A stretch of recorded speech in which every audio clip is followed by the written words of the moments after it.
एक युवा लड़का था लेकिन बेरोजगार था। नौकरी के लिए काफी मशक्कत किया करता था। एक दिन उसे एक कंपनी का कॉल आया कि उसे कल इंटरव्यू के लिए आना है। अब वो लड़का थोड़ा परेशान हो गया क्योंकि जिस जगह उसे इंटरव्यू के लिए जाना था वह जगह उसके घर से तकरीबन 50 से 60 किलोमीटर दूर थी और वह एक बेहद ही गरीब परिवार से था, इसलिए उसके पास जाने के लिए कोई पैसे भी नहीं थे।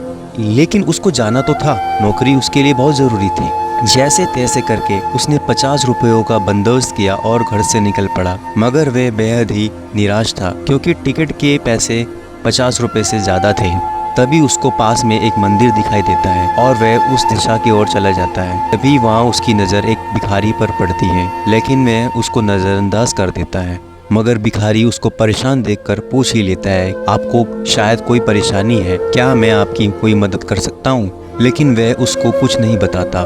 सोचता है कि ये भिखारी खुद मांग कर खा रहा है, ये क्या मेरी मदद कर पाएगा। लेकिन उसके 2 या 3 बार पूछने पर लड़का मजबूर हो गया और बताने लगा कि उसकी समस्या क्या है। तो भिखारी ने उसको बोला कि तुम मुझसे 500 रुपये ले लो और अपना इंटरव्यू देकर आओ। वैसे भी सिर्फ दवाई के लिए पैसे इकट्ठा करता हूँ और जो बचते हैं उसको मैं दान पेटी में डाल देता हूँ, इसलिए मेरे ये पैसे ज़्यादा काम के नहीं हैं। शायद तुम्हारी कोई मदद कर सकूँ तो मुझे खुशी मिलेगी। तो अब वो लड़का वहाँ से निकल गया और इंटरव्यू में सिलेक्ट होकर जब वो वापस भिखारी से मिलने उसके पास लौटा तो वहाँ लोगों की भीड़ लगी हुई थी। उसने पास जाकर देखा तो भिखारी मरा हुआ था। लोगों ने उसे बताया कि इस भिखारी के पास दवाई के पैसे नहीं थे, इसलिए आज की दवाई ना लेने की वजह से ये चल बसा। दोस्तों, आपको क्या लगता है उस युवा दिल की क्या हालत हुई होगी? वही जो अभी हमारी हो रही है। किसी भी काम को करने या किसी भी लक्ष्य को हासिल करने के लिए मार्ग में 1000 कठिनाइयों का सामना करना पड़ेगा। अगर ये सोचकर हम आगे ही ना बढ़ें तो